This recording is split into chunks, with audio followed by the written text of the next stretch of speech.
Howdy, everyone, and welcome to the Tuesday Live. We are super excited today to have Porterhouse from Porterhouse and Teal. Say hi to everybody.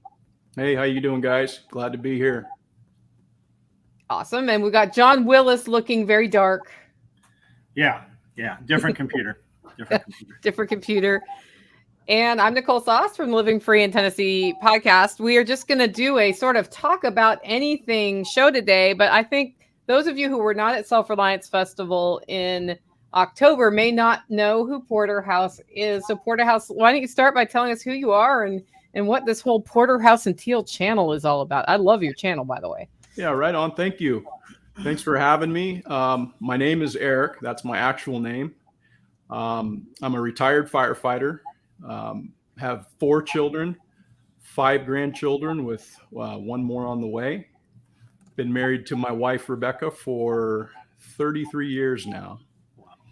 And, I grew up on a farm. So I guess this lifestyle isn't really something that's super new to me. It's I grew up where my parents raised Hereford cattle, and I just embraced the lifestyle. I really loved, the hard work and the agriculture. And so I've lived on a farm most of my life. And when Rebecca and I bought our first home, we wound up buying in the suburbs. And, that was cool for a minute, but it just wasn't my jam. So I really wanted our kids to be, raised kind of in the same way that I, had the opportunity to be raised. And so in 2000, we bought the place where we currently live. We sit on 22 acres, and we've been here for 22 years now. In 2015, both of us retired. And at that time, it was like I just kind of wanted to step back away from it a little bit. We were empty nesters. We'd been working, around the place, doing the thing for that many years. And it just kind of felt like the right thing to do to take a step back. And so we got in the motorhome and drove around the country and just kind of lessened our workload here. We didn't get rid of our all of our animals or anything, because we needed some cows around here to eat the fire hazard down. But we just took a step back. And then 2020 obviously came into focus, and that changed things for, how we were thinking about things. So since 2020, we've really ramped things back up, and we've been in, food production mode. And we just really realized how valuable having property is, how valuable it is to be able to provide for yourself in that regard. And so essentially that's kind of what we've been doing for the last 3 years. Awesome. Well, I've been watching your videos avidly as you share how your chickens are making compost and that sort of thing. And by the way, I got the stream fixed on your channel. So we are now streaming to your channel too. Oh, cool. Welcome everybody from Porterhouse and Teal who have joined us. We had a little bit of I had a technical glitch. I finally figured out what was going on. So okay, cool. To repair it. Yeah. So anyway, from growing up on a farm to now having a farm, did you know everything that you were going to step into? Did you have to learn things? Did you find out that things have changed in any manner now that you're older and you have different eyes on them? Or were you just all ready to go? Well, I'm always learning. It's like every day is a learning experience. There's so much that I realize that I don't know, even though there's a lot that I do know from the things that I grew up with. I learn constantly from people that I'm coming in contact with. And so I've learned from you, I've learned from Nicole, I've learned from, everybody that I come in contact with, I've gained something from. And so with respect to a lot of the things that we were involved with initially around our property, I knew how to build fence. I knew how to do animal husbandry as it relates to animals, because we've had animals since I was like 5 years old. And I did the 4-H, the FFA, I showed open, which is basically when you're too old to be in 4-H and FFA, you can still show in the open division. So, I just have that background all the way from my youth into my adulthood. And, then I kind of transitioned into a different phase of my life as far as like, my interests and things like that. So, but I would say that I'm just always continually learning. So, yeah. Cool. And how much of moving into that lifestyle is for peace of mind living, or just because you like the lifestyle? How much of it is because you feel more resilient having a farm in your life? I think it's a little bit of both, to be quite honest. I never really tried to analyze that until you just said that. But I mean, it's a little bit of both. I mean, it's as a kid, I never really had the opportunity to play sports and stuff. My folks both worked outside of the home. And so a lot of my responsibilities lied with the animals. Mm-hmm. They had to they were still at work, and I had to come home from school. Used to have to walk home from school and feed the cows and feed, the other animals and stuff. And being that my older siblings were so much older than me, I kind of essentially almost in a way grew up like an only child, and the animals were that bond for me after school, and I don't regret that at all. It's something I actually really, really, look back on fondly and just loved, and so, like I say, that's why I wanted to have that opportunity for my kids to at least experience that. But there's also an element of security, and particularly I would say more so now today than it ever has been for me, because of what basically the government and their response to the pandemic has illustrated for me even more clearly now than ever, right? Yeah. They're the ones that are the catalyst for a lot of people doing the things that they're doing today. And it just reinvigorated my focus. My focus kind of started to go elsewhere. Hey, maybe I want to downsize our place, right? I mean, it's just the two of us. We're empty nesters in a 5-bedroom, 4-bath house. We don't need a house this big, but Mm-hmm. at the same time, it's home base for the people that could potentially, our family and loved ones, to land if something were to be the need that they do so. So I would say to answer your question, I would say it's a little bit of both, quite honestly. How close have your kids stayed? Have they taken off, or are they still pretty close? Yeah. My one daughter is 3 miles away. And cool. So she's got, 4 of our grandbabies 3 miles away. So, it's one of those things where we, on one hand have considered and toyed with the idea of, hey, maybe relocating or whatever, but we're not going anywhere when family lives, here, no matter how shitty the political climate is in a place. I'm not bouncing on my crew, right? They're my family. And so they live 3 miles away, and my son lives, about a half an hour away. He's up in, further north. And so we have the nucleus of our family lives very close by. My other daughter, however, lives in Arizona, and she's an equine veterinarian specializing in internal medicine. And she's had to, over the course of her career, move in different locations as the job dictated. So she's been out in, the Midwest and, down in the Caribbean and different places that she's worked, but she's kind of slowly moving her direction a little bit further west as time goes on. But yeah, our family's still pretty close by. Cool. It's funny. You remind me of a family I met at a conference in Texas, and I speak German, so I always find the German in the room. So I find this German person, and we're speaking, and I say, "What made you move here?" And they explained the environment in Germany got so bad, they realized that it was mirroring a certain other time in Germany's not so far past, and they were like, the smartest thing to do was get out. And I was like, well, that's a great story. And then I meet a different German. They tell me the same story. And I come to find out the whole family moved.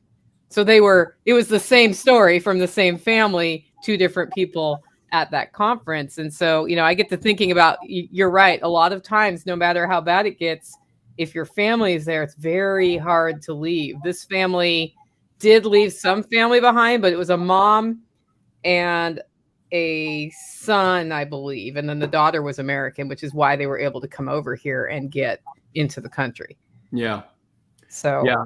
It's something we've considered, but like I say, not with any real seriousness because, I mean, it would be nice to maybe have a secondary property or something somewhere, Mm. But again, as far as to leave our family, that's just not going to happen, You're in the northern part of the state though, too, aren't you? Yeah. Yeah. It's kind of a different world there from what people think stereotypically from your state in that area. I used to be in Southern Oregon, so right. It's just a different culture. Yeah, it is different. That's the thing about California is that it's unfortunate because I really think that it's like probably the best state in the entire thing, man. I mean, it's got everything. It's got the ocean, it's got the mountains, it's got desert, it's got forest, it's got everything.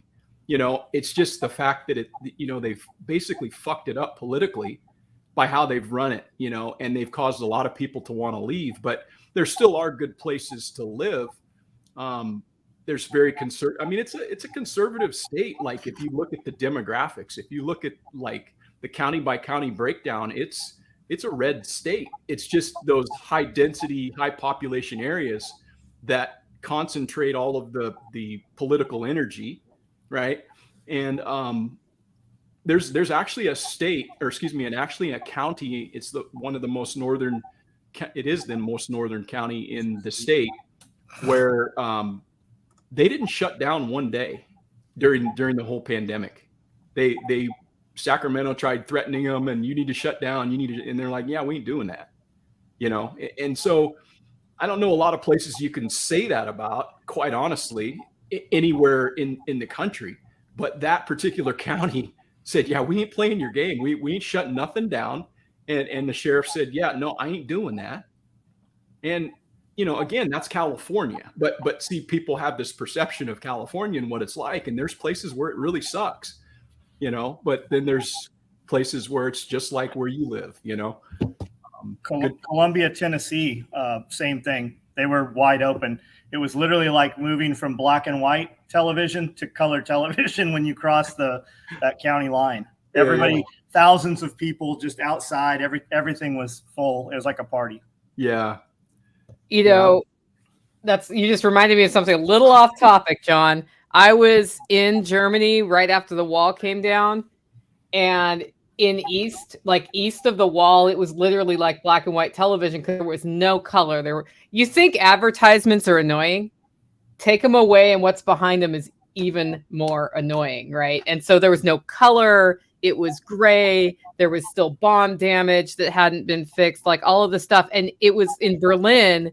You would cross over where the wall had been, and it was like somebody had painted in color. And it's just, that is a very stark illustration of what happens when we go from a more free area to a less free area. Yeah. So that's just kind of funny that he explained it that way. It's like, oh, that's a great way to explain it. Well, it's interesting. We got 3 Westies on today then, don't we? Yeah. 2 Westies who are no longer Westies. Expats. Yeah. Yeah. People always look funny because I still have my phone number from when I lived in Oregon, and I'll call them and they'll be like, who are you? I'm like, well, you know me. Yeah. Oh, Spam. Hi, Nicole. Did you think I was spam when I called you? Well, I was kind of like, I didn't know. And then I thought, well, it might be Nicole. So I picked it up, but yeah. For sure. Yeah. Yeah. My number is extra weird because it has 3 digits that are the same in there that make it look like I'm some sort of total spammer salesperson. John wouldn't know because John doesn't actually use his cell phone. So we've never tried to call him. That's true. I don't answer the phone. Yeah. Yeah, man. It's a waste of time. Well, okay. So you've been back on the farm how many years now? We never, what do you mean? We never left this place. Right. But you moved there when? Oh, in 2000. Yeah. 2000. Yeah. So you've been there 20 years. A little over 22 years. Yeah. Yeah. Christmas of like December of 2000 when we moved in. So like just now 22 years. But yeah, we, in the early 90s, I think it was around 91 or something, we purchased our first home, and that's what we could afford to buy, as a new homeowners. And so it was a nice neighborhood, brand new home, nice custom homes that, and stuff. So it was cool. But yeah, it just wasn't my jam really, you know. I mean, I don't like living next to people that close. You know, I need my space. Space is great. Isn't it? I don't even know if I can be happy in a close living situation anymore after living out here like this. Yeah, you get spoiled. It's kind of interesting. Some people are just the opposite, you know, where they just need, you know, to be around. They got to hear sirens in the distance or they're not happy. Yeah, you know, and one of the things my dad told me that kind of stuck with me years ago is he's just like, you know, you can, if you want that, you can always drive to it, you know, right? But you can't always have what we have, you know, which is peace and quiet and space and just, you know, I mean, like I say, it's just a part of who I am. And I just love it, you know? Okay. So when you started out there 22 years ago, how much did you know about permaculture? Zero. How did you start then 22 years ago? And what has changed between now and your approach, like then and your approach now? I was more, I guess, going based on what I knew. I mean, that's what people do. They go off of what they know. And what you don't know that you don't know, right? So I didn't have permaculture at all in my you know, in my sights. That wasn't until like 3 years ago when I started listening to Spirko, listening to Jack Spirko, right? You know, and he's the first person that I ever like came across where I heard it. And I thought, oh, that's kind of cool. That's interesting. You know, that's why that makes sense. You know, I wish that I would have learned a lot of the things that you can learn regarding permaculture. I wish I would have learned. Why don't they teach that in school? I should have learned that as a kindergartner, right? You know, your life would be a lot, you know, maybe different. You might view things differently, but yeah, you know, no regrets. I've only been exposed to that in the last 3 years. And yeah, that's when I started listening to Jack was like 3 years ago, you know, so he's new. His influence is new on me, but you know, he's a pretty big wealth of knowledge. And, you know, I respect a lot of the work that he's done. He's done a lot of things to influence a lot of people. And he's got a pretty big ecosystem, as I like to call it. A lot of people under that umbrella have, you know, kind of grown and developed under his tutelage, I guess. How did you find Jack? That's interesting. I was actually, you know, kind of down the rabbit hole of listening to a bunch of stuff. And I still like listening to this dude. I think he's a sharp cat. But I was listening to an episode of James Corbett. And James Corbett had the Unloose the Goose crew on, you know, and hey, there's this new podcast. It was his like Solutions Watch episode or whatever. And there's this new podcast of these, you know, assembled these people. And so that's when I first came across both Nicole and Jack, and, you know, and that's been what, couple of years. Yeah. So that's my introduction into that and permaculture. Like I say, I've been involved in agriculture, but it's a much different understanding of how you grow crops and how you respect and treat the land and all of those sort of things. So what's the first thing you started doing differently after you realized permaculture was a thing and maybe a thing you wanted to build into what you're doing there? I would say looking at the principles of permaculture. You know, there's obviously the prime directive and the ethics and, you know, the principles, but just looking at the principles and seeing how it was that I could incorporate that into what I'm doing around here. You know, can I produce no waste, right? That's one of the principles. Can I obtain a yield? Well, yeah, I can cut my grass and that's a yield. I can turn that into some compost where I can grow food, you know, instead of just taking and putting it somewhere or dumping it. All the biomass that I get off my property in the form of tree limbs that fall or trees that I cut or shrubs that I do. Before, I would stack this big ass burn pile. And then every year I would have this burn pile that I would light at Thanksgiving. It was kind of an annual tradition, which I actually kind of miss a little bit, but all that shit now sits on my front lawn because I'm turning my lawn into a food forest. I'm making hugel mounds Mm-hmm. in places so I can like start to incorporate that waste product and turn it into something good. So again, this is all relatively new to me. I mean, this is all stuff that's happened just in the last year and a half, quite honestly. But when you start thinking about things in that regard, when you start understanding what the principles are and how to approach your land, not taking more than you can put back, returning surplus back to your land. When you start thinking that way, it changes your mindset. You're not just a person who's going to take from it. You're going to take that and you're going to put back into it, and that's really like, to me, that's super like empowering. It's super inspiring. And so I guess that's kind of, to answer your question, that's how I approached, permaculture and implementing it. Did you find you were already doing elements of it when you took a deep dive? Yeah.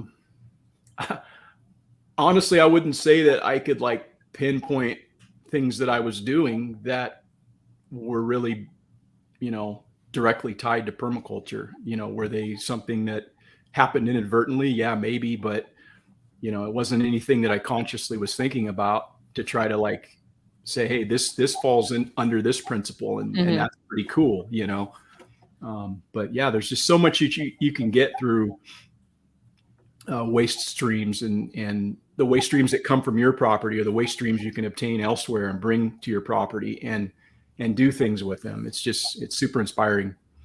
What would you say you're not doing now that you were?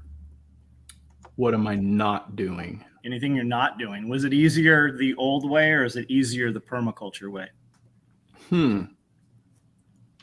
Yeah, I think it's probably always, like, in some respect, easier to take the quicker route. Just for example, that burn pile. You just take all that shit and you just throw it in a big pile, and then at the end of the year you light it.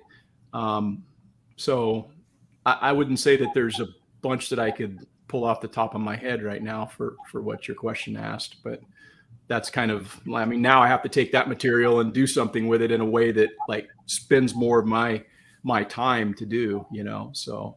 Yeah, I look at it as it's just more sustainable, right? So if we couldn't get chemical fertilizer, or we couldn't get pelletized feed, we now have those systems to where we just keep putting it back in the system, and the system produces everything almost perpetual. I mean, it has human inputs for sure. Right.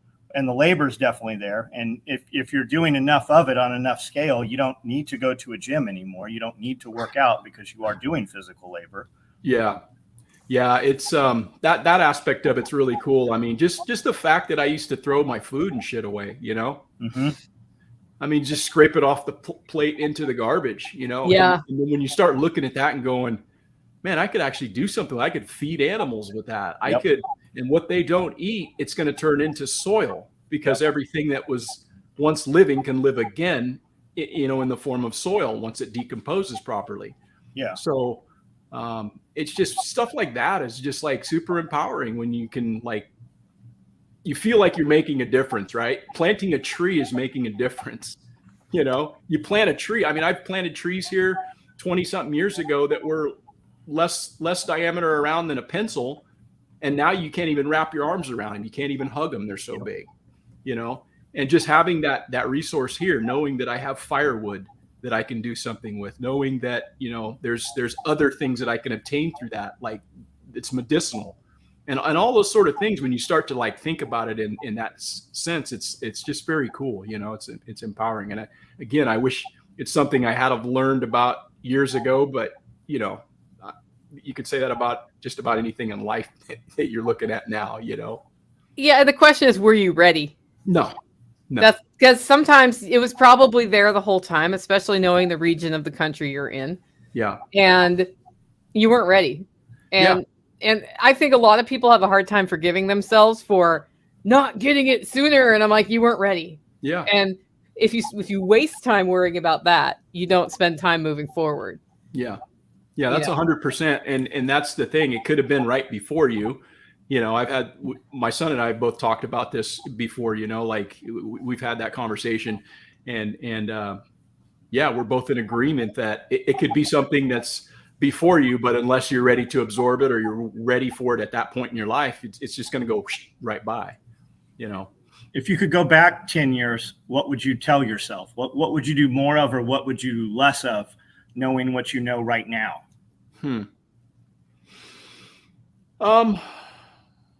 Yeah, I would say that if there's any like regrets that you know, you look back on, the only ones that I can really say is that, you know, maybe spend more time doing things with your kids. And it's not that we didn't spend time with our kids. It's just that you realize that somebody tells you, they say, hey man, your kids grow up fast. They grow up so fast, right?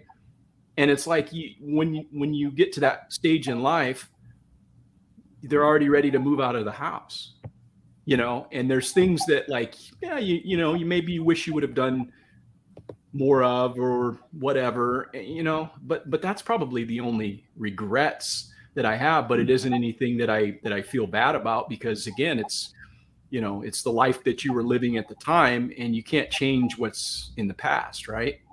You can only move forward. So that's the only thing I would say for myself personally.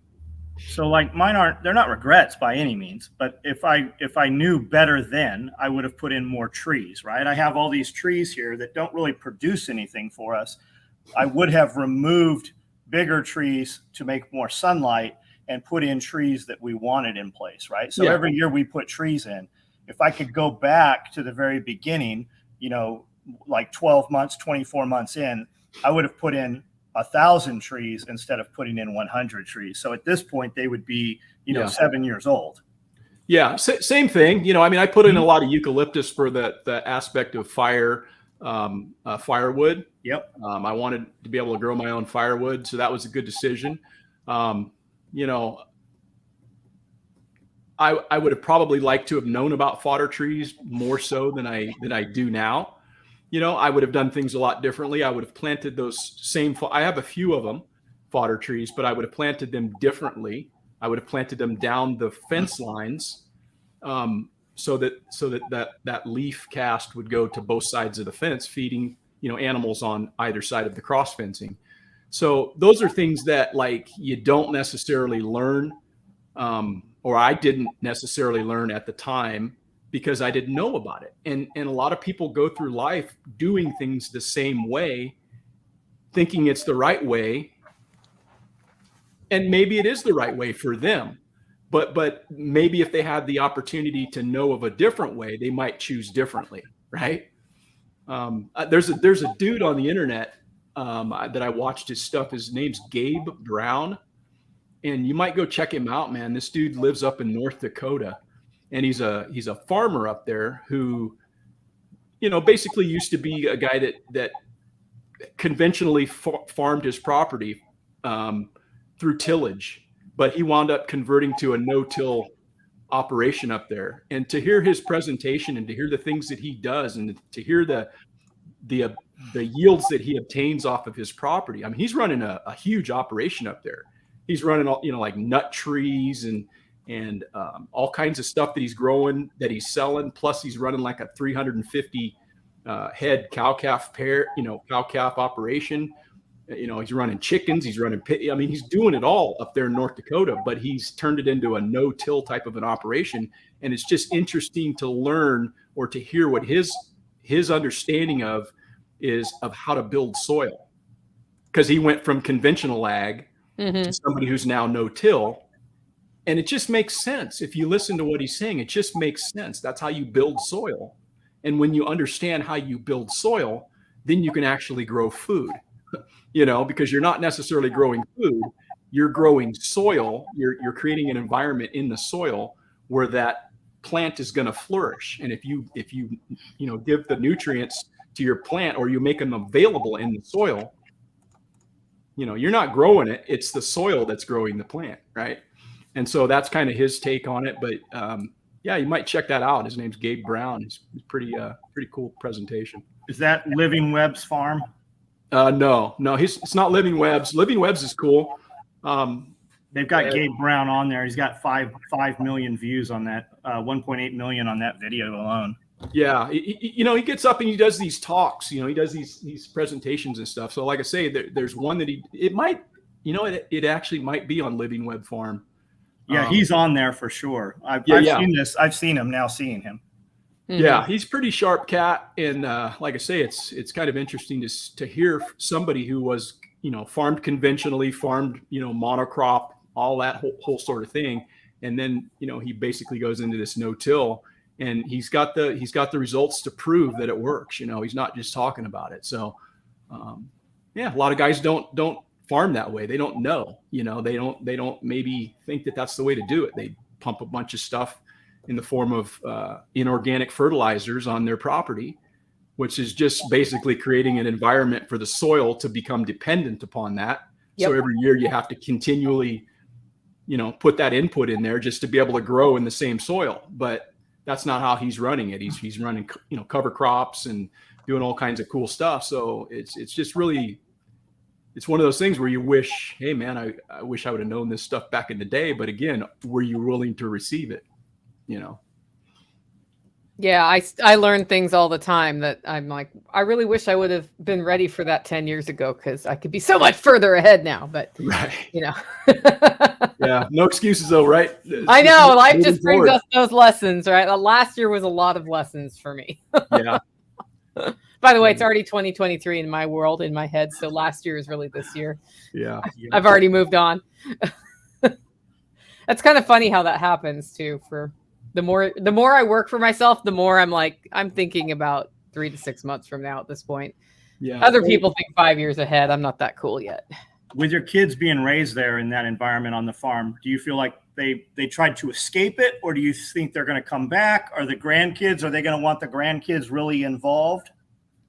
Yeah, no, I don't think any of my kids escaped it or thinking about it. I mean, I've got a daughter who's a veterinarian, and deals mm-hmm. with livestock, and she may not have had that interest had she not had the exposure she had here. So who's to say if that would have been right. the case? But, and I've had discussions with our kids where they've said that they've, enjoyed it. And there's times where, they've expressed, hey, I miss having cows, or I miss having, or whatever, my one daughter, she homesteads. She's a homeschool mom, and they've got, their farm and stuff. So I wouldn't say that she's escaped it. My son, he actually has followed in my footsteps as far as being a professional firefighter.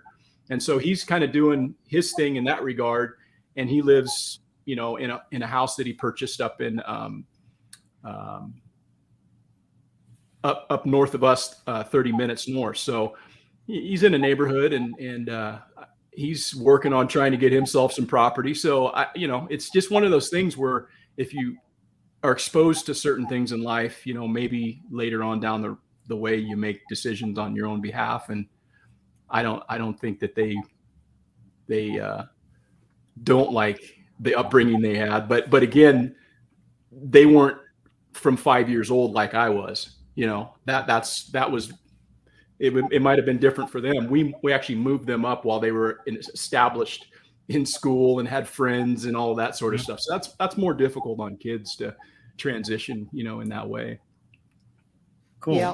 Coming from small town here, you see a lot of kids that, the dream job here in this little tiny town is to work for Wildlife Authority, or you get what's called a DNA job because your father or uncle worked, at the factory or whatever. Yeah. So a lot of kids, they join the military to get out of small town, but we do see a lot of them, coming back to small town. Now, my kids, we were all over the place. So, they experienced a lot. And, my kids, for the most part, stayed, very close here. Some of them are still here, work within the business, and, eventually will probably take over the business at some point or take it in a little bit different direction. But it's good, man. They know what's out in other places, and this is where they chose.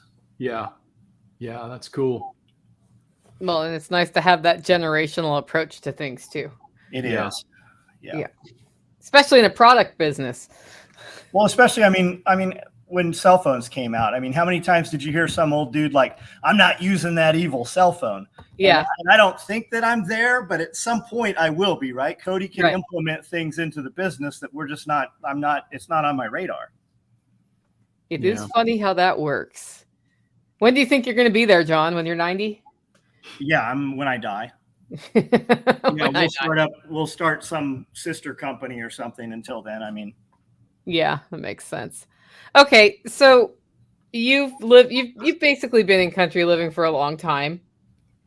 And you came to Jack Spirko 3 years ago. Is that when you started being more aware of prepping, or were you already kind of following the prepping culture before then? No, I wouldn't even say that I'm like a prepper or whatever, but I've always been preparedness minded. I've always been somebody who has realized, hey, you know what? I'm going to pay off my bills, right? I'm not going to create a bunch of debt. That's a form of preparedness right there, and not living beyond your means is a form of preparedness. So I wouldn't say that I'm a person that likes to go out and stack stuff to the rafters, getting all this food and getting all this, supplies and stuff as far as that's concerned.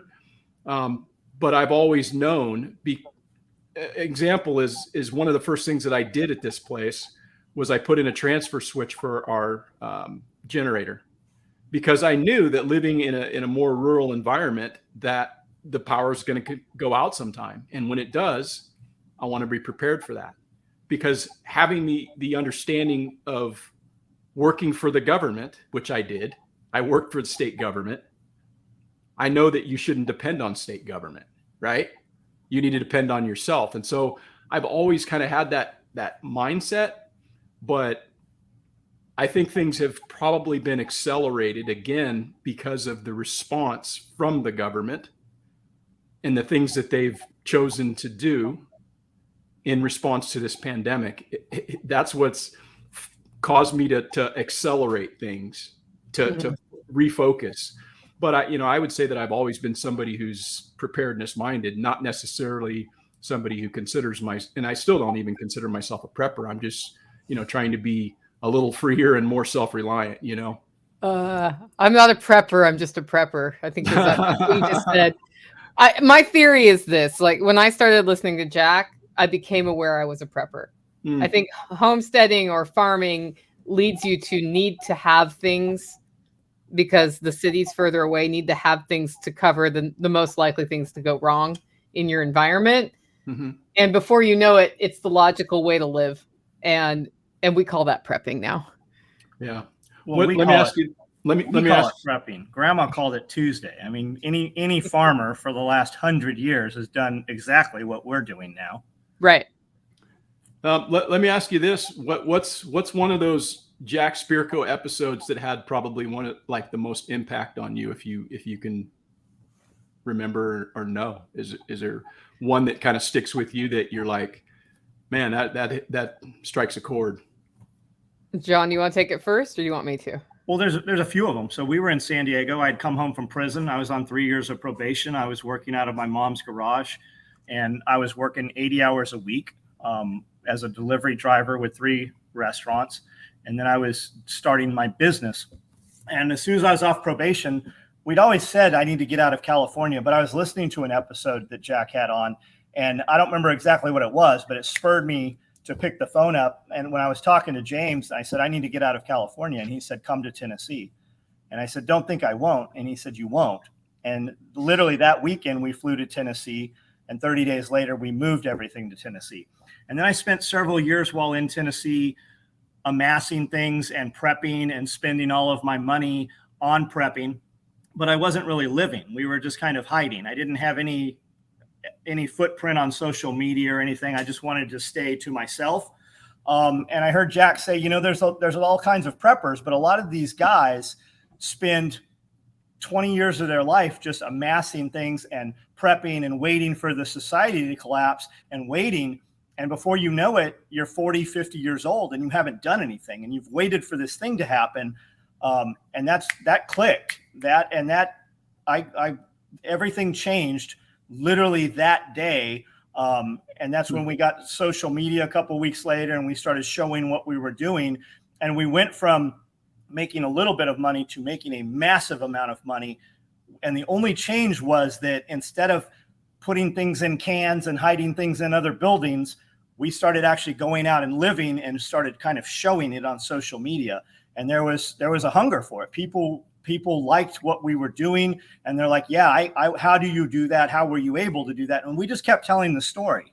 And those were both the catalyst to both of those were both episodes that Jack had, on the show. Mine is, I don't know the episode, and I should go. I was actually trying to look it up real fast. There's no way I'm going to find it on his site at this moment, but it was either 2016 or 2017. And he was doing a show loosely around the topic of follow your passion, but the concept was, how to follow your passions and make that into your life, but also how to measure the impact you're having on the world around you. And that we get stuck in this rut of just, trying to make do with the system to further things. And what happens is next thing you know, it's 10 years later and you're still just at that same job. And I was driving to a trade show. So that's why I was listening to the podcast. And he's making this point about, is what you're doing really making a difference in the world, in your family, for you? Is it making a difference, or are you just on the treadmill? And I'm driving to a trade show, having built a nonprofit that I founded, where I was putting all of my time plus more of my time and sacrifice into this thing and making zero difference. And I realized I just spent 14 years of my life working on the political side in public policy to make a difference, to increase freedom in the world. And I had made zero difference. In fact, we've lost ground for freedom. And it was a complete waste of a decade and a half of my life. And I'm like driving to this trade show crying because I'm a girl. I get to cry when big emotional things happen. And I realized I had to quit that and change everything about how I approach the world, because it is important to me to leave the world a better place than how I came into it, if I can. And it's important to me to live a life that I love. And I hated what I was doing, and it wasn't making a difference. And I was putting more than all my time into it and resource into it, and it wasn't helping. And I realized if I help one person take control of their life, or understand that freedom is your choice and you're in charge of that choice, and what comes next is all up to you, if that's better than the previous 14 years of trying to have more school choice, or, change how financial markets worked, or any of these different, fix the pension system, all of these projects I was working on that just did not make a difference. And that was from a Jack Spear episode. And that's 100% why I live this way now. Wow. Yeah. Those are some pretty big changes made in people's lives on those particular episodes. For me, and I would have to say this is almost probably the one that's the most impactful,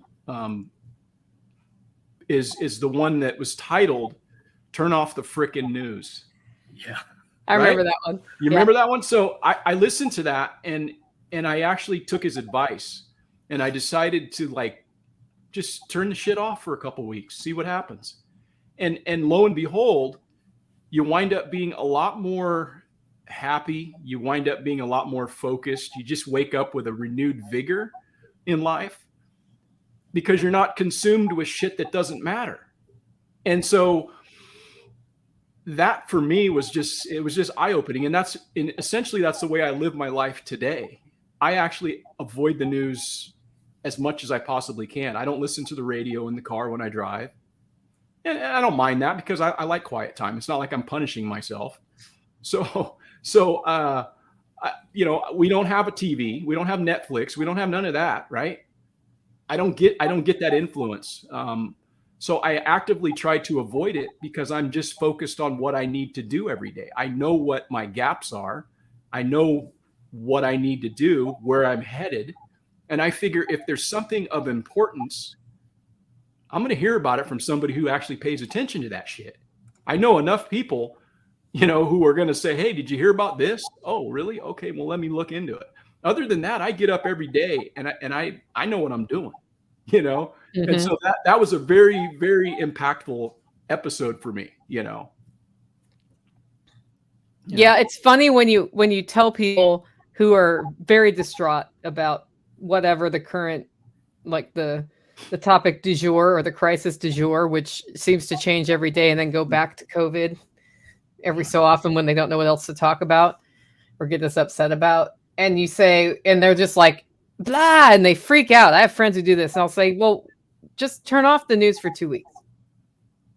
And sputtering and no, I couldn't possibly do that. Like, how would the world go on if I didn't know that, whatever.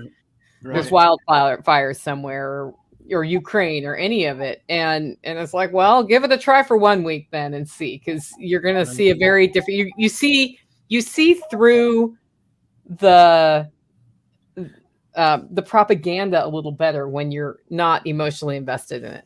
Yeah. I mean, if there's something horrific that goes on the other side of the country, that sucks for those people, man. I'm it sucks, but like, I can't do nothing about it and it doesn't affect me, so why do I need to know about what happened over there? It's just, I don't know, man. People are just, they really got to know, and they get themselves all wrapped up. And what that does is it does exactly what the powers that be want it to do, which is to actively divide the populace. Because if we were ever united, if every, person in this country or around the world were united commonly, they'd have no power. So, it's clear what it's designed to do. And most people, through their own, weakness, fall for it. And then they wind up fighting with their neighbors or fighting with their family, which is, it's what they want. And when you can understand that and you realize that, and realize that the person who you think is your enemy politically, that you have more in common with them than you do with the people that you're voting for, when you realize that, despite us not really agreeing on much, it's like it just kind of comes more into focus. At least it does for me. Now everybody's got to walk their own path, and they may get there someday, they may never get there, but that's where I am in life, and it works for me. Well, it's programming, and it's the temperature of the water in your pool, right? Does it directly affect you? Can you smell it? Can you touch it? Can you feel it? Can you even see it? Would you know it was there if it was not for this thing?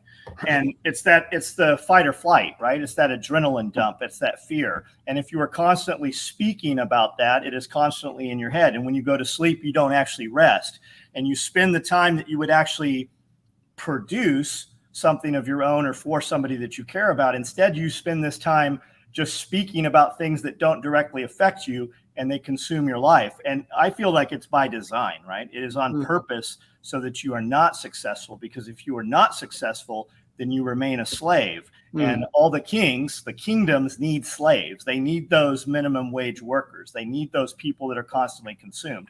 And if you're climbing up the ladder, you are further and further away from them controlling you. Right. Yeah, that's very true. I kind of look at that whole political landscape as it's like a kind of almost like a 3-tiered thing, where, we're on this tier, right? The average person or whatever.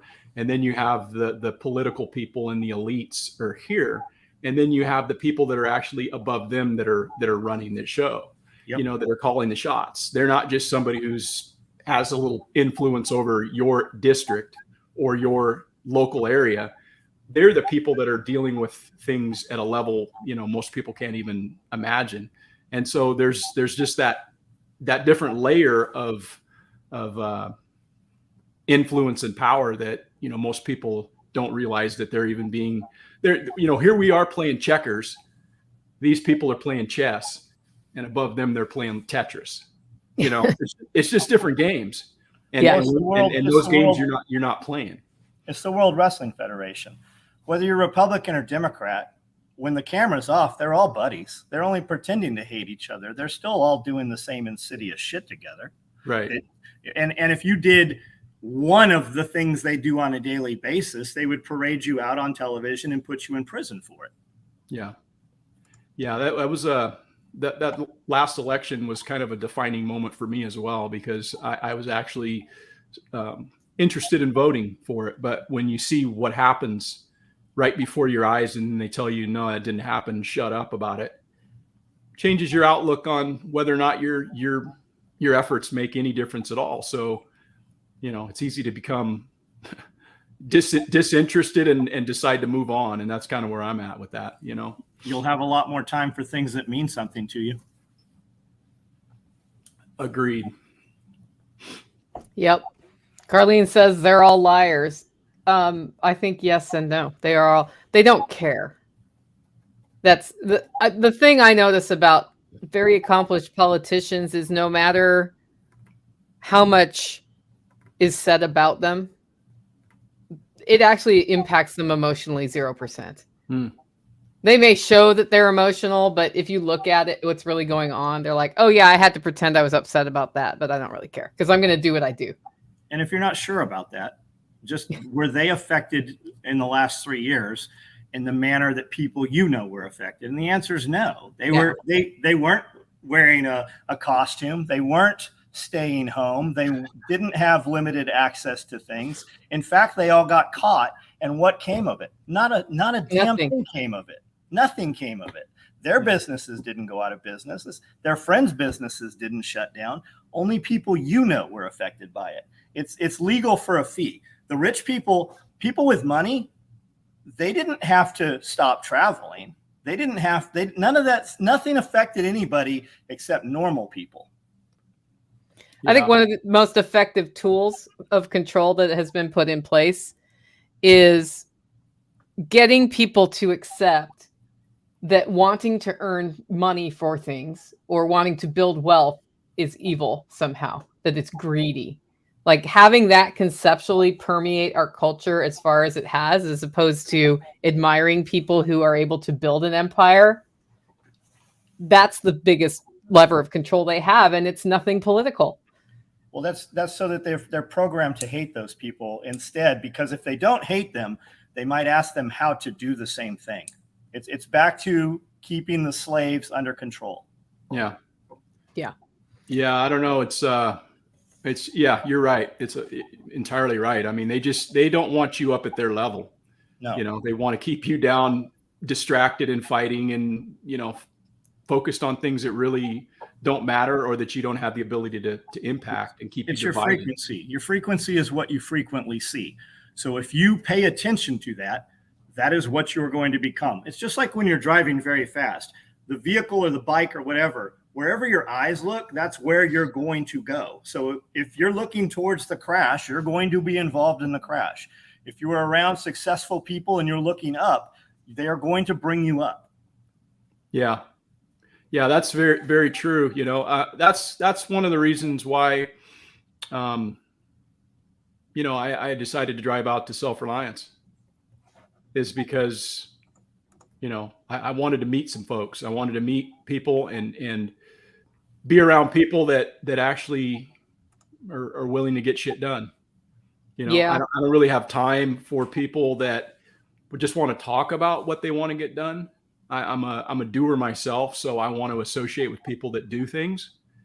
And, that was one of the reasons. The other reason is just because I think it's important. If you want to have relationships with people, you need to make those physical connections. And that's coming directly from both of you two. I've heard you two say that, and so that's one of the ways that you build those networks. That's one of the ways that you establish those types of relationships, because it's just not really going to happen over the internet, because you don't know who people are, So often people travel 1,000 miles to meet somebody that literally lives 15 minutes away from them, because they both had that common interest and they traveled to that destination. Yeah. Otherwise, they'd have never known each other. And there's hundreds of those stories. You see that everywhere with Tactical Response, with Self-Reliance Festival, with Nicole's stuff out at her place. People come from all over the place and literally meet somebody that lives 15 minutes away from them. And they never would have had they not taken the time to go to that common interest destination. Yeah, that's one of the things that's really changed in me. I guess more recently, because it's something that has bothered me for a while, is building community. I realize how important that is, to build and establish community and build networks and just know who your neighbors are. And actually, when you guys had Bear out to SRF and he did his talk, that motivated me. that motivated me to decide, hey, I'm going to go up that dude that lives like right across the street that I don't even like have never met, that's lived there for like 6 years. I used to, when we first moved in, there was a guy that, you know, I knew who he was, and we'd go over and kids would fish in his pond and everything. And then, you know, people move out, new people move in. And unless you're somebody who's willing to actively engage and somebody who's willing to like build that bridge, most people just kind of keep to themselves. But it's important that we know who's around us. They live right there, you know, and it's like, yeah, community is a huge, huge thing. And so, Bear, his talk kind of spurred me in that direction. You know, I think about it this way, Porterhouse, and you're a firefighter, so you've probably seen this one go down. Your house catches on fire. It's seconds that you have to get out of your house in some cases, because it can go fast. And if you went to bed naked that night, you are running out of your house naked right now.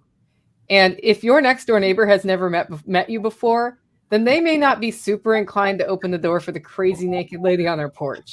But if they know who you are, they may know that's a little out of character and perhaps something's wrong and I need to help this person. Yeah. I think about like weird stuff like that, but it is like, that's literally, I listened to another show of Jack's I really liked, was a woman who somebody broke into her house and she had to defend herself and was holding them at gunpoint. And she said, here's something you don't think about when you go to bed naked at night. I am now holding somebody at gunpoint, feeling a little vulnerable, reaching with my other hand into my drawer to try to cover myself because the police are going to come next. And there I am, right? but it's, you know, life that crises don't wait for you to go put a robe on. We'll just put it that way. And you want to have relationships where you're not viewed as that crazy person because you're going to have to do what you have to do when something goes down. Right. Yeah, 100%. I mean, as a person who's spent more than one night outside in my nightgown dealing with an animal that's sick because I didn't have time. It's, you know, it's the same thing. I'm out there. It is what it is, right? Wishing I had a jacket on, freezing, holding a sheep that needs to be burped because they're bloaty or whatever. How many sheep you got, Nicole? Right now we're down to, let's see, 1, 2, 3, 6. So not a lot. I had 11 and we processed 5. Mm-hmm. So we have 6 now. And we have been on birth watch for weeks now because I've been through the birthing process with goats, but never sheep. And the signs are all there. And I have thought it is imminent for 3 weeks. And the udder just keeps getting bigger and bigger at this point. So I know once we've gone through it once, I'll be a little closer. But we're joking about it at this point because I get up every morning and run outside and it's like, you're still not in labor. I can tell you're not in labor. Why aren't you in labor? But so I figure I'll have sheep sometime in January at this point, and it will have been 7 weeks of me watching this. Yeah, you'll probably have a couple of twins and maybe a triplet in there. Who knows? Yeah, that'd be great. Hopefully all girls. My daughter and son-in-law, they raised some sheep, and I just went over and helped them butcher half a dozen of them the other day. And I've never had sheep before. And partially the reason why I've never done so is just because of the predator load here. Yeah. It's so much easier dealing with cattle. You don't even, I mean, even the calves, it's not an issue with coyotes, you know, because the mothers are good enough to keep them away. But like sheep, man, they're just like so vulnerable. And I just never really wanted to deal with that issue. I never wanted to deal with trying to tractor them or dealing with, you know, getting an LGD or something like that. You know, I just wanted to kind of keep my profile low on that and just make it easy. Took the easy road. I just decided to keep cattle, you know. So we're actually going to be adding some here shortly because I just built a sheep tractor. Got kind of inspired by what John's had done out at his place, and I decided to build my own. So we're going to be adding that to the mix out here. Well, we've been lucky with predators so far. We also have LGDs. So I'm sure they have helped because they'll bark at what they think are coyotes, and they have already killed a coyote. I don't know how many coyotes they can kill, but they look big and scary. So that's helpful. Okay, we're going to change how we fence them now. So right now they rotate with the sheep, and they're not quite a year old yet. So they're still getting bigger, and they can totally jump over the electric fence right now that we moved the sheep with. And sometimes they get stuck on the wrong side of it. What we're going to do is train them to a perimeter fence on the whole 16 acres and just assume that they're going to get to a point where they jump in and out, because I'm actually not sad if they run out of where the sheep are and kill the coyotes somewhere else on the land too. Yeah. That's okay with me. Right. Or whatever comes in. We're apparently we have some feline pressure here too, but not here yet. So What kind do you have? Do you have Pyrenees or something else? they are Anatolian Pyrenees mix. So like it's those half big, and half. the big killers like John has? Those Not dogs. as big. John has big dogs. What kind of yours, John? Are yours Anatolian? So I have Kangles, which are kind of the super trooper of Anatolians. They're Turkish mountain dogs. I also have 2 Pyrenees. Yeah. Yeah, those are some scary looking dogs, dude. Mine are bigger than John's Pyrenees, but much smaller than his Kangles. It's just, yeah. Yeah, my next door neighbor raises Pyrenees, and I thought about getting one, from them and stuff, but it's just one more mouth to feed, quite honestly, and I don't know, man. If I lose some sheep, I'm not looking forward to that, but I don't know. I don't need to, like, if I'm just going to get like maybe a half dozen sheep, I don't know if I need another mouth to feed just to keep them, safe. So I'm going to try to shore up my infrastructure for my sheep tractor that I'm building and electrify it and stuff. So hopefully that's going to be good enough. But yeah, those dogs up the way, they bark at me every time I come out of the house, man. I want to choke them. So yeah. we feed, my dogs eat mostly rabbit and chicken. We're producing a ton of eggs. So anytime you find dirty eggs or whatever, we don't even bother with spraying them off or anything. We just crack them right there, put the shell and all in the dog food bowls. And then we feed them any meat that's sat in the refrigerator too long. They get all of that. And then we feed them rabbits. And that's the majority. They're probably about 75% food produced here and about 25% kibble.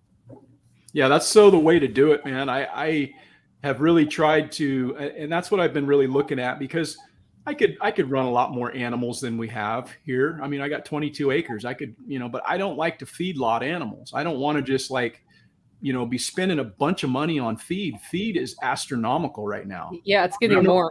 Yeah, I don't know what it's like your way. I was actually talking to Jason from Kentucky the other day, and he's telling me how cheap their hay was in comparison to us. But if you run down to the feed store right now and get alfalfa, and I'm just talking just a three twine bale, three wire bale, shitty second cutting, loosely baled hay, it's going to cost you $27-$28 for one bale. And it's like, I could afford that, but why? It doesn't make any sense. So I got to find things that pencil out a little bit better. And I'm trying to look at ways to grow food here to kind of sustain the animals that I do have, and then, make them work for what they get off of what does grow when we get rain, And that's why we did so many fodder trees, and we're going to put a ton more in here soon.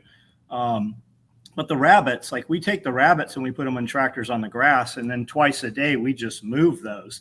So we just kind of walk them catty corner like this.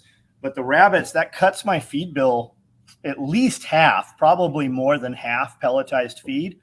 But it also, they're scratching there through the wire and they're pooping all over that. So you can look at it from a drone, and at 30 days, man, you can see those squares where those rabbits and those chicken tractors were.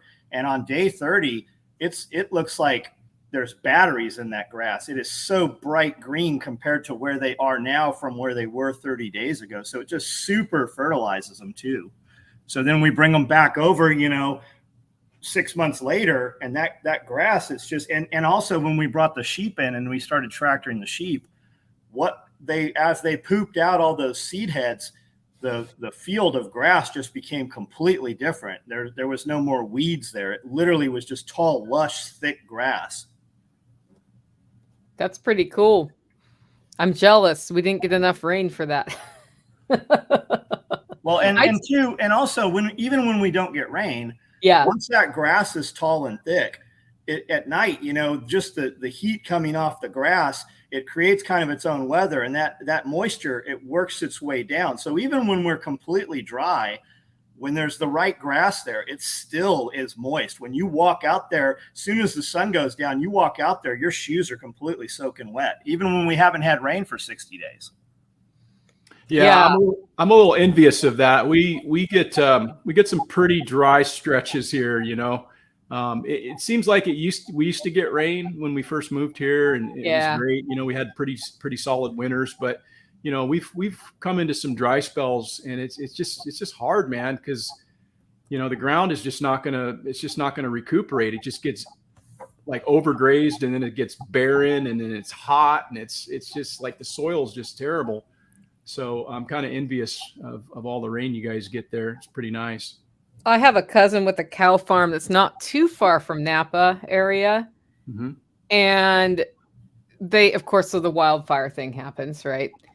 And they had to evacuate due to a wildfire coming through, and they had to leave their livestock, of course. And she put a picture up afterwards. Her cattle lived, and she said, "This is the part of our farm where we don't graze. It's all black and burned. This is where we do graze the cattle." And it was still green, and the fire skipped it. Mm-hmm.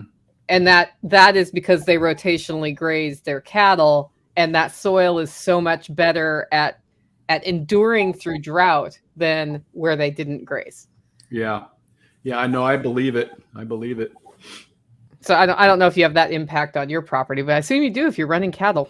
Well, yeah, but it's been overgrazed, so that's part of the problem. I mean, it's not doing the soil any favors. It's kind of helping with a lot of the weed load and stuff, getting the foreign weeds out or whatever, because they'll eventually eat those too. Yeah. But our soil, it would do better if we had rain. Like I said, when I was driving down to Tennessee, I was like driving alongside the road, and you're looking up, and I'm like, hey, there's the 7 layers of the forest right there. You got the big trees all the way down to the ground layer. And, there really are 7. yeah, it was cool, man. I enjoyed driving down there. It was nice. Yeah, I living in Southern Oregon, I remember how dry it was, and it's a totally different experience here. But that's why I so heartily complained when we didn't get rain this year, John, because I was like, come on, I got used to rain in the summer. Now I'm have enough rain now. Yeah. Actually, my land looks great right now. I need to get another drone picture because it's all coming back, and that's the way I was hoping it would look as a result of adding sheep. But yeah, it's loving it, and we changed some of the contours so that we are retaining some of that water in a good way, not in a I'm going to have a terrible mudslide sort of way later. So it's fun to watch that go down. I'm sure you would love running out and looking at your swales when they're all full. It's like, swales have water in them. Big pond's full. Middle pond is probably about a third full right now. Yeah. And now we're supposed to freeze. We're supposed to have freezing nights every night, and we're supposed to have snow this coming week. Oh, you're on the snow list. We're not on the snow list right now. Yep. 3 inches of rain here this week, starting tomorrow at midnight. So we have a little rain coming, but we're saturated. We don't have anywhere for rain to go. We had so much mud out there where we were running the 4-wheelers and stuff. I took probably 10 buckets of wood mulch and put them down. And as soon as I'm off of here, I'm going to be out there raking that into place, just so that when we move over, we're not just destroying and making ruts. Once we have ruts, the water will follow the ruts, and then we'll lose that topsoil. Yeah, that's no good. Porterhouse is like, I get 21 inches of rain a year, Nicole. Not even that much. What do you get, 16? Yeah, it sucks, man. I mean, my pond in the back, it's dry. It's just been dry. It's hardly the ground hardly gets enough water. Once it gets to send water to where it's going to start to fill that up, and it's just been kind of frustrating. Yeah. So I don't know exactly how much we get, but I'd be surprised if it was 21 inches the way it's been going the last few years. Yeah, I don't know. Are all of your structures have gutters so you can water collect off of them all? No, I again, that's one of those things where, the light bulb didn't go on till kind of recently, Yeah.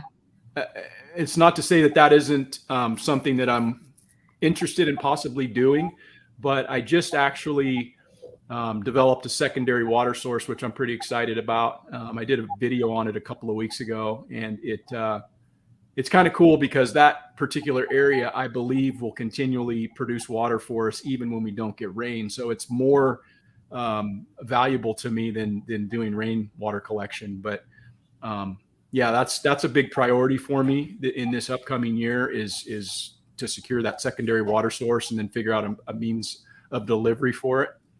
So yeah, I've got some priorities that I'm going to be working on, and that's one of them. Cool. For those of us who haven't seen the video, what is it? Are you able to share?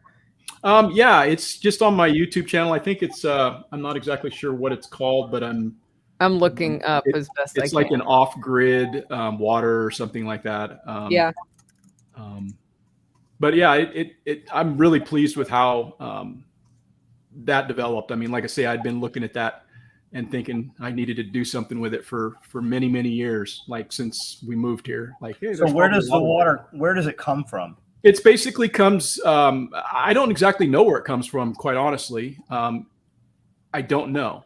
Okay. So it comes through kind of, it hits an impervious layer of clay and rock, and then it kind of sheets out from there. Cool. So I'm able to collect it via a French drain that I created. And I think I just got an Amazon delivery, because coming today is a water test kit that I was going to start to at least preliminarily test the water of both that source and my drinking water, my domestic water out of my well. I'm going to test those two sources to kind of compare notes between them to see if there's any weird shit in that new thing or whatever. But yeah, I want to see if it's going to be something that I'm able to drink. And even if it's not, it'll be something that I can, water trees or whatever, water livestock. Cool. Yeah. Yep. That's cool. I put the link to the video in the show notes, but it's only on my channel because I didn't want to presume and post to y'all's channels.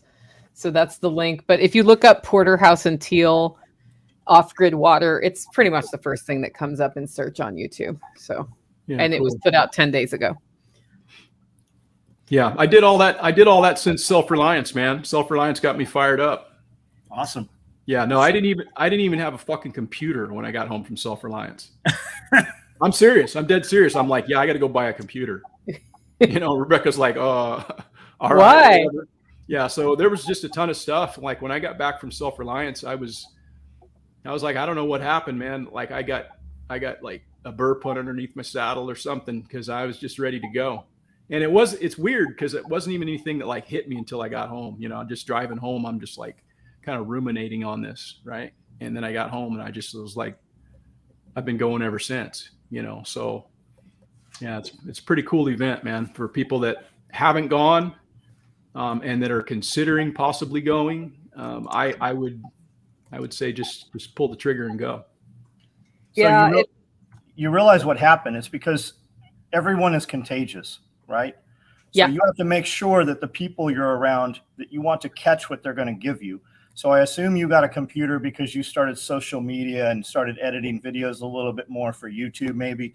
And that's what everybody who was here is creating content. And you caught that, right? You got around people that were just doing things, and you went home and started doing some of those things. It's just like if you're around people that are constantly negative. If you get around some person and they spend an hour telling you a bunch of junk about somebody that you don't know and you're never going to know, stay away from those people. Just get around people that are doing things that you want to do, and you'll find that you start doing them. Yeah. Yeah. I got the inspiration to become more focused on my YouTube channel from Toolman Tim. Yep. His talk that he gave there. And, I hadn't anticipated any of that. I sat there and listened, and, I was just kind of like, okay, cool. But something in that motivated me to say, you know what, maybe I should like try to do something on my YouTube channel too. Because at the time, Self-reliance back in October, I had like 330 subscribers on my channel. My channel was solely just kind of a whatever channel where I posted videos of my hiking exploits from the Pacific Crest Trail, just a way to kind of document that. So it was like a totally different vibe on that. And so I got motivated by that, and I decided to kind of change the focus of it, and came home and bought a computer and started, trying to create some content to share. Because I think that, it's not what I'm sharing is super special, but I think we all have something to share, and we all have something to learn from one another. And I just felt compelled to do that. Well, you never know when the thing that you share that's maybe something that somebody else has shared is done in just enough of a different way that it reaches different people that couldn't quite get it this way. I mean, I think about times I used to build websites for people, and CSS coding is a type of coding on websites. I just never quite wrapped my head around it, and I could hand code if I needed to in other ways. And then one day somebody showed me a different way to think about it, and it was a subtle difference, and it wasn't like I hadn't tried 10 other times. That day I got it, and that freed me up. And I think that's the important thing about multiple people sharing on the same topic. Like, one of the reasons I like cross promoting people who are doing the same thing I am is I don't know if that message is going to be the one that reaches somebody I've never reached, right? And vice versa. When they share mine, it might be the same thing. And I think that's important. The other thing you did really well at Self-Reliance Festival, and don't underestimate this, is you drove across the country to get there in a car. And that drive back, the processing that your brain is doing is different than had you just flown home and gone straight into your life. And I've noticed that when I fly to events and come back, I don't process as well as if I have that windshield time where I don't feel like talking to somebody on the phone. I don't feel like listening to a thing, and I'm just quiet, and it gives my brain a chance to make something out of what it was just exposed to a little bit more than if I'm rush.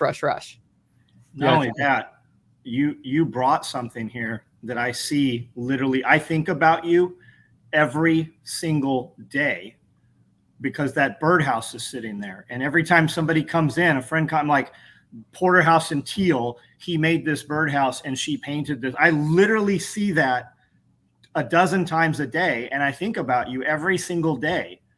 And that thing sits right there in my office.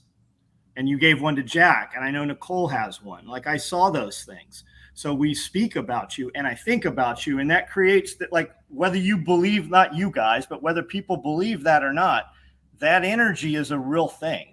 Like, there is a connection there. Yeah, I appreciate that. That's pretty cool. I mean, yeah, obviously, you've had a pretty big impact on a lot of people, myself included in that. And yeah, I'm motivated to be around people who are, people that get shit done. And you're that type of person. We went out to dinner, and I didn't say a lot. I'm not the kind of guy to run my mouth about shit that I don't, feel it's my place. So I just sit there and hang on a second. All right. I just sit there and I absorb. I want to listen to see what's going on, take the temperature of the room, and just kind of just receive, rather than sitting there running my jibs, So I appreciate, you saying that, and I appreciate, having the opportunity to meet both of you when I was down there. It was a very good experience. In addition to that, so many people have an online presence. You have to meet them in person and be face to face, conspire, right? To breathe together is what that means. And to be there and exchange conversation and look them in the eyes, and then also see, right? Is there evidence of that? Because so often you watch somebody on social media and you have some perception of how they are because that's all they've given you. They've given you this little sliver, and you see this great little laser focused thing that looks great. But when you look around, the rest of life is an absolute disaster because it's just make believe. So when you get there with those people, are they the same in person, right? Is it true? Is it real? Is it reality? And there's a lot to that. Yeah. Yep.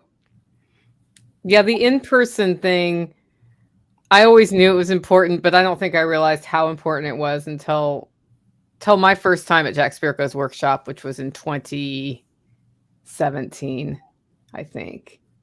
And I remember I'm walking into this room full of mostly dudes, prepper dudes, and I'm a girl.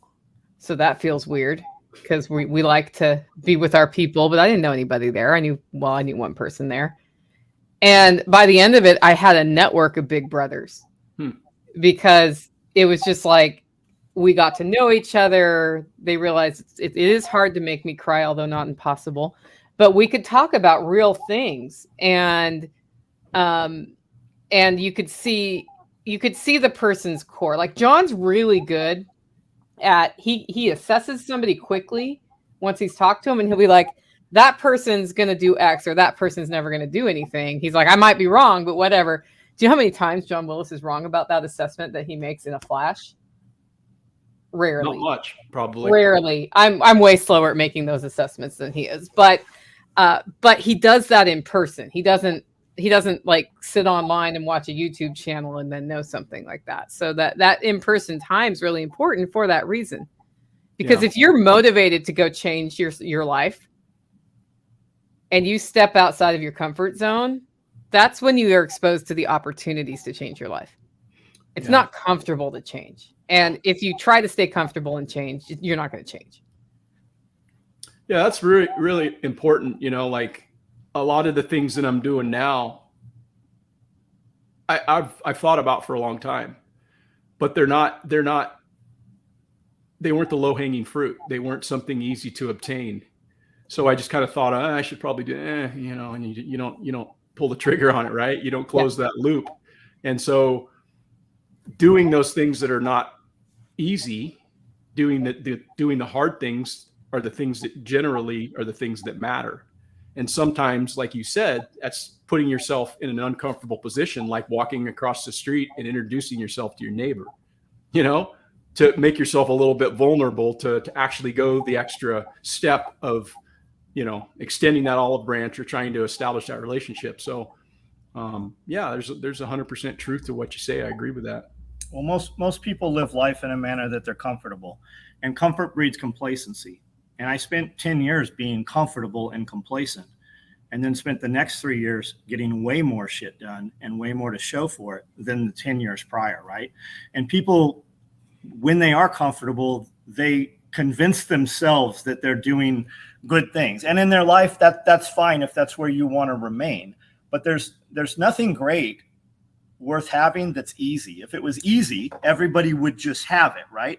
The people that we look at and we're like, I'd like to do that thing. I'd like to have that thing. I'd like to become that. I'd like to have that knowledge base, right? They worked for that, right? Mm-hmm. Maybe some of them were born into it and they grew up and didn't realize they were learning that.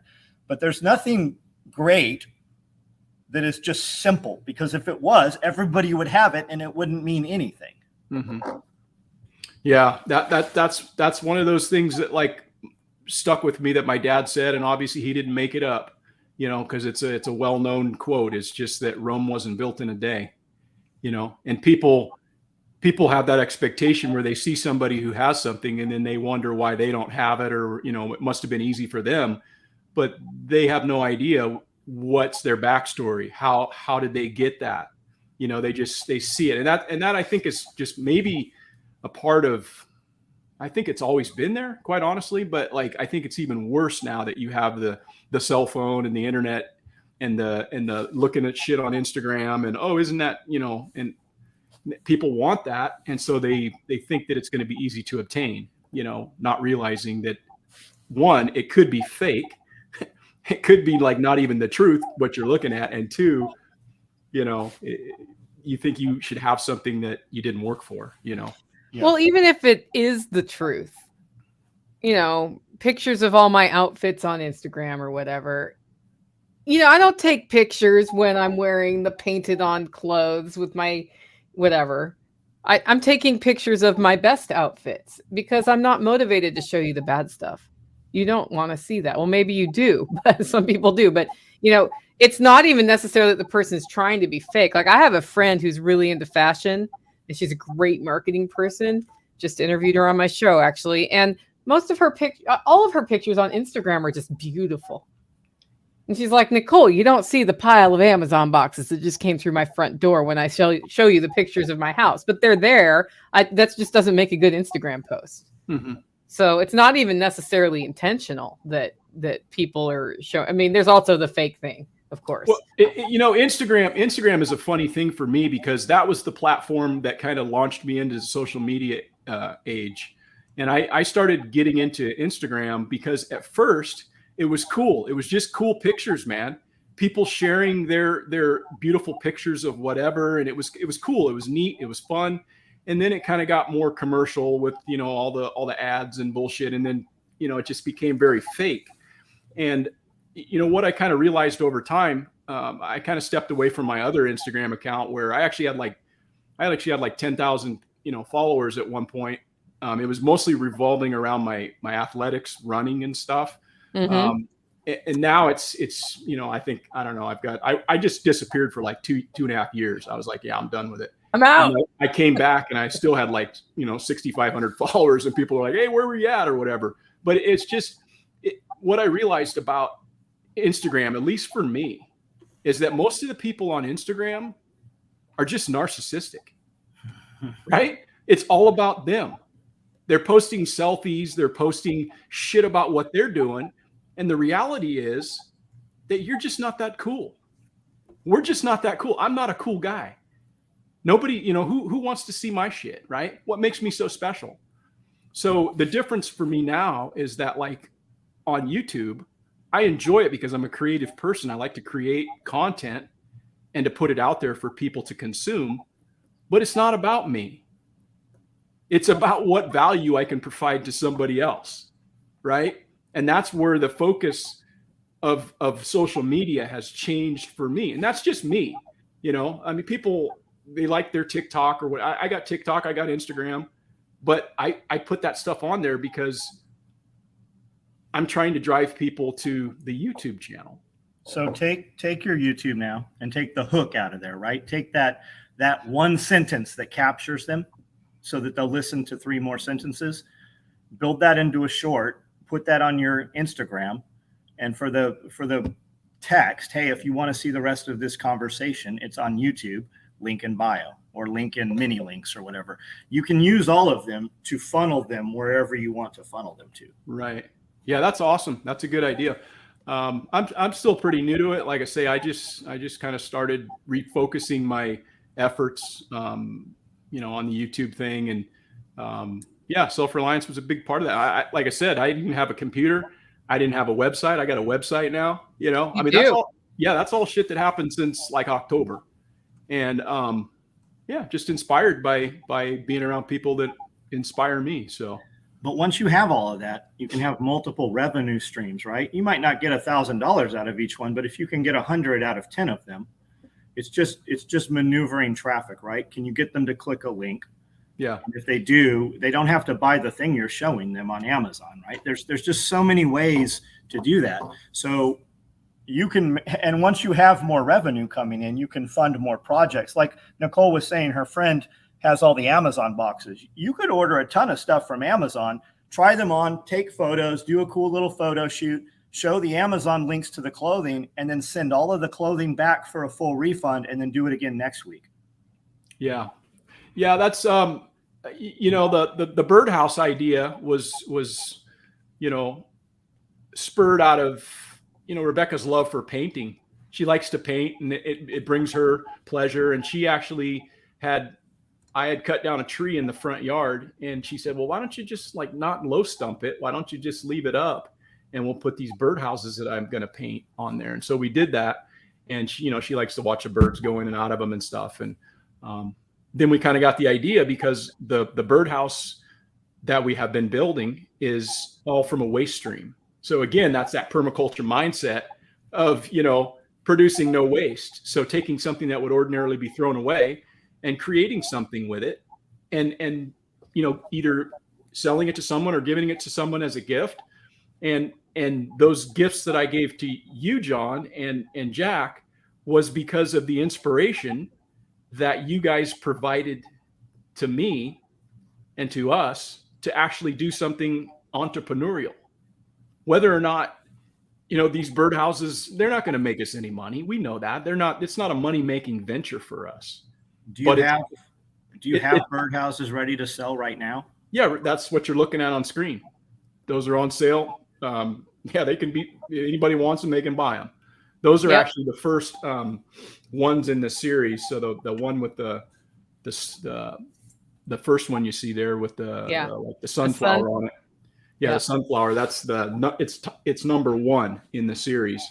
So yeah, we've sold a few of them locally on Facebook Marketplace and stuff like that. People seem to like them, but we're not looking to try to make a bunch of money, but this is just a way that we can provide some kind of value to somebody who wants something. And I think that as a community of like-minded people, it's important that we find ways to support one another. You know, this is just a springboard, the way that I'm looking at it, for other products that we may want to sell in the future. Now we have a vehicle in through the website to potentially, you know, sell a few other items. So we're going to be looking at doing that. But yeah, it's kind of a fun little project. But again, thanks for the inspiration for lighting that fire. Because I've always been somebody who has wanted to have a business.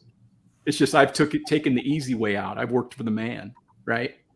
I think it's a lot harder to be your own boss, even though some people, you know, might argue with that. I think it's much harder to be your own boss because you're more responsible. It's much more easy just to punch the clock for the man.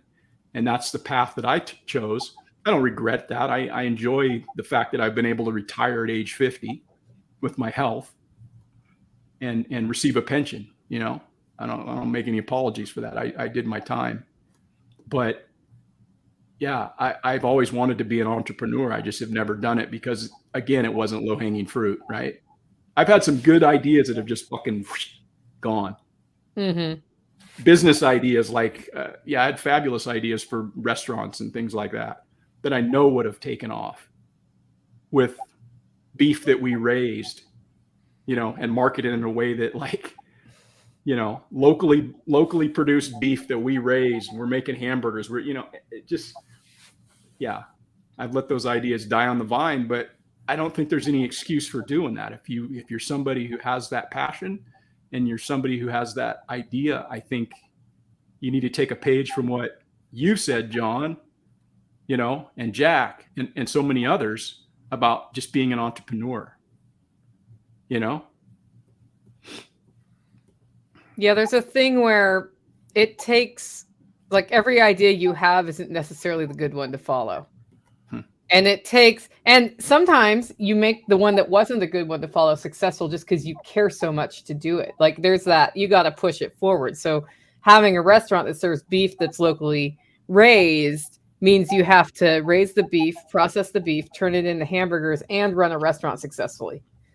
And that's a lot, but I've seen people do it. We have a distillery here that makes moonshine, and they use the spent grains to feed their cattle, which are also, you know, wandering around in the grass and eating grass. And then they have a farmhouse restaurant there. Well, I've watched that guy have to convince people to come all the way out to the country where the distillery is to try the hamburgers, right? Because it's not like it's in the city.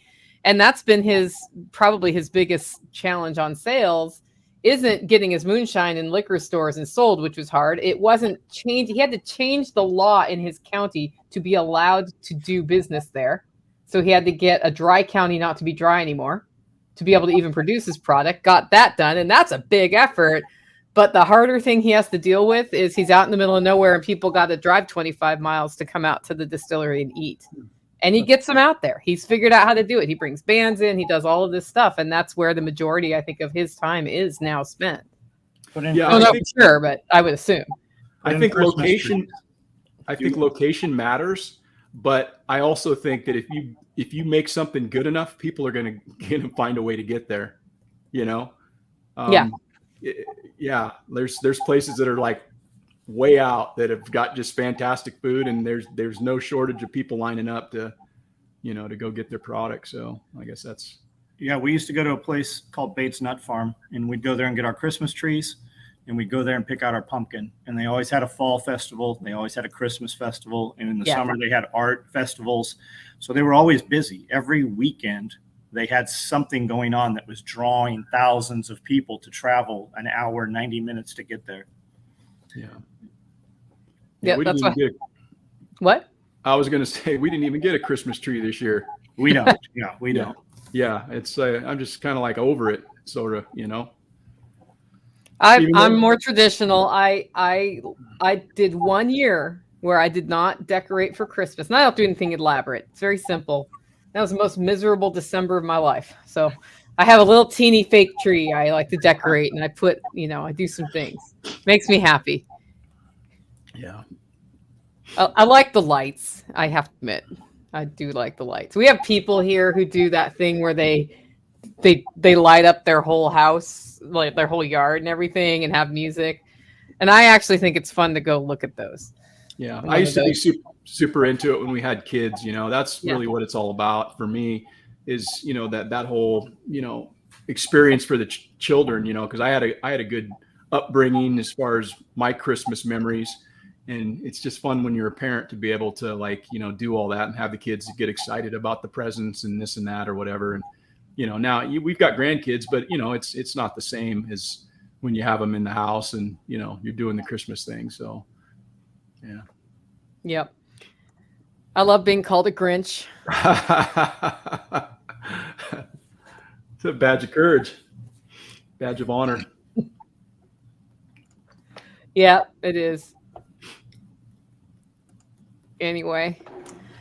Okay, well, it sounds like we're winding down a little bit. Porterhouse, what do you want to share with us before we sign off? Yeah, just, I really appreciate you guys having me on. I've watched both your guys' channels. I've listened to your podcasts for a while, Nicole, and I really appreciate, the inspiration that you guys have given me. So I appreciate being able to come on and talk to your guys' audiences, and just chop it up a little bit. It's pretty cool. And thanks for letting me come down to Self-reliance. It's a great deal. And I hope to be able to get back out at some point. I was gonna say, we hope you come back. Yeah, I'd love to. The problem is just, farm sitting, of course, right? Yeah. And then the more stuff we wind up adding around here, the more complicated that gets. Like I said, in that 5 years, we kind of scaled back, and it was easier for us to punch out and, hike on the trail or whatever, and, go travel a little bit. But the more stuff that we add, it just makes it more difficult. But I can be reached if anybody so chooses. They can check me out on the YouTube channel, which is Porterhouse and Teal. Have a TikTok and an Instagram, both Porterhouse and Teal. Emails porterhouseandteal@gmail.com, and just got the website up. So if you want to go on and check that out, and I think there's a way to reach out to us there as well with email link, and that's at porterhouseandteal.com. Yep. John, what do you got for us? Special Operations Equipment YouTube channel. We put up, 3 pieces of content every day, short form and long form content. Instagram, TikTok, Facebook, a little bit different posts through the day. We build gear also. We put that up through the day. We have an email list and a text app. That's where everything sells. If you want to buy our product and you're not there, you probably won't get it. We can sell more than we can possibly build. Join us. I do a live feed every night at 9:00 on YouTube, and the conversation can be literally anything you want to talk to, and the conversation goes by what you type out there. So if you like what I'm doing, join. I'm easy to access, and if you see a post from my company, it is always me. I do all of our social media. So if you get an answer or reply, that's me typing that out. That's absolutely true. Something else about John Willis and his live streams is if you join a live stream and sit there quietly and don't ask him questions, he turns them off. So if you want to have a good conversation, it's generated by what you have to say, whatever's on your mind, he'll address it if he sees the question. So we have a membership. It costs $1. And we put out about 10 hours of content where you guys ask questions, and we build our content off of your questions and speak directly to you guys. And that's behind a paywall. It costs $1. We also have a $5 membership. And at $5, you actually ask questions. You can see all of them at $1. At $5, you ask the questions. And everybody that we pick 5 to 7 each time out of those, and we send you free stuff. We send you like $75 worth of stuff. So all you have to do is participate. And that's how we interact with you guys. And you can do that. It's right on YouTube under membership. Yep. Cool. Also, for those of you who have not checked out Porterhouse and Teal's YouTube channel, definitely do that. It's out at Porterhouse and Teal 8282. That is their alias at this time. And he was telling you the story of how he had 300 something followers in October. I just went to your channel and you have 13.3 thousand followers since October. Guys, go look at what he's doing and copy him if you're wanting to build a YouTube channel. This is somebody who has exponentially increased his presence. And it may not have been your goal, Porterhouse, but it is the result of what happened. He's developing a community on YouTube. And the more communities like this we have, the better off we all are, because more people learn how to take control of their life, take ownership for their life, make compost with chickens. Those are some of my favorite videos I've seen you putting out there. It's really cool. That's over on YouTube. And of course, it's porterhouseandteal.com. I'm Nicole Sauce from the Living Free in Tennessee podcast. If you want to check out what we're doing out here, building our little, community of rednecks, basically. Check it out at livingfreeintennessee.com. And if you are still looking for a last minute Christmas gift that will ship directly to somebody, I am roasting my rear end off at hollowroast.com right now. So thanks everybody for joining us. Oh, nice mug. Make it a great week.